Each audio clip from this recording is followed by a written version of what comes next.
Capítulo 4. La noche de las palas. Que era perseguida por su doble, que a pesar de que en su cara no había rasgo alguno, la habían reconocido igual, que la estatura, que la contextura física, que el color de pelo, que los desplazamientos, que la vestimenta, que etcétera eran idénticos, que la primera vez había sido casi un año. En marzo de 1920. Que lo habían calculado a partir de la fecha que figuraba en el monolito de la plaza, 29 de marzo, que en esa fecha se había fundado el pueblo, que el monolito conmemoraba la hazaña de los hombres que, desinteresadamente, habían sacrificado su vida para evitar la inundación, que a comienzos de 1920 había llovido en exceso, que ella había escuchado que, en realidad, los riesgos de lluvia no se habían modificado, sino que, a raíz de la cantidad de árboles que habían sido talados, el caudal de agua había sido rebasado,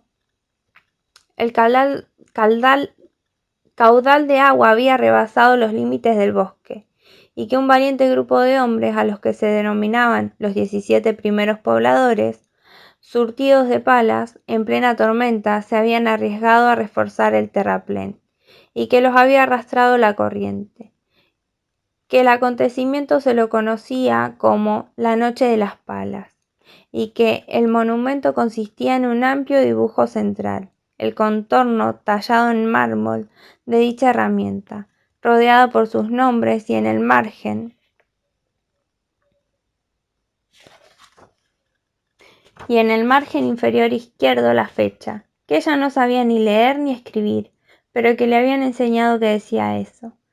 que no había un alma en seis buitres al que no se lo hubieran enseñado, que con respecto a su doble había tratado de determinar su identidad, que siempre la veía de espaldas, a lo lejos, quieta, y que con la responsabilidad a cuestas, que por jornada había que talar cierto porcentaje de árboles, que mientras más árboles, más vales, que distraerse por lo tanto no se justificaba. No se había molestado en acercarse ni en comentar su caso con nadie. Que le parecía raro, que por supuesto que le parecía raro. Que hacía una chica aislada en lo profundo del bosque, pero que no le inspiraba curiosidad, en absoluto. Hasta que se le cruzó de frente, hasta que una mañana, que estaba comprobado que la luz no la amedrentaba, había abierto la ventana y que se le había topado enfrente, que estaba sentada, a escasos metros, encima de un tronco, mirando en dirección a su casa. Que mirando, no era la expresión adecuada, que aunque apuntaba hacia su casa, no estaba en condiciones de afirmar que la estuviera mirando, que eso era justamente lo que la inquietaba, y que había trastabillado y que se había caído, y que conmocionada había permanecido largo rato en el suelo, y que cuando había reunido el coraje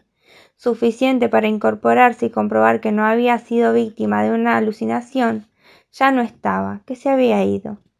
que de inmediato había agarrado un cuchillo y que había revisado rincón por rincón, y que había estado a centímetros de clavárselo a la madre, y que la madre le había tildado de loca, y que le había costado recuperarse de la impresión, que ella había argumentado que afuera había un hombre sospechoso, que la madre le había contestado que no existía hombre que no lo fuera, que Dios no los había inventado, que ella le había retrucado que hablaba en serio, y que la madre le había replicado que también, que al día siguiente había pronunciado su segunda manifestación, que había sido temprano, en el obraje, rodeada de gente, que estar acompañado tampoco era garantía, que con eso, definitivamente, no había ninguna garantía,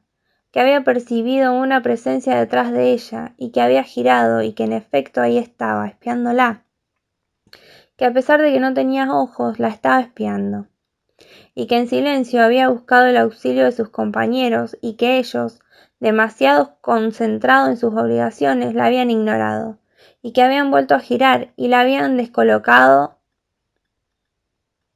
su ausencia, y que no valía la pena dilatar la enumeración, que la madre, amparada en sus constantes sobresaltos, había sentenciado que le habían hecho un daño, y que había contactado a una curandera que atendía en uno de los pueblos vecinos, y que el viaje le había comentado que esa mujer de bebé la habían salvado de la pata de cabra, que la pata de cabra es una brujería que se llama así porque el diablo se pasea por la tierra convertido en animal, que las pobres criaturas no toleran alimentos, que vomitan y que se retuercen, y que los médicos, incapaces de curarlas, despachan a la gente con las curanderas, y que apenas habían entrado, antes que la alcanzaran a decirle una sola palabra, la mujer había confirmado su teoría, que la madre había procedido a describirle los síntomas, que se notaba que la había estado vigilando con atención, y que la mujer la había encerrado en su habitación, y que le había indicado que se acostara y que se había persignado, y que había encomendado su alma al Señor, y que susurraba oraciones, y que la había golpeado con unas ramas de laurel, que había sostenido el laurel que purifica, y que el proceso se había prolongado durante varias sesiones y que ella no mejoraba, y que sus esfuerzos la habían conmovido, y que ella le había confesado cuál era el verdadero origen de su estado, y que la madre había empalidecido, y que le había transmitido que un doble es presagio de muerte, que es un presagio inequívoco, y que se había ahorcado, que la había despedido con las promesas de que, juntas, iban a arribar a una solución, y que a su regreso 3 hombres la estaban descolgando de la rama de un árbol.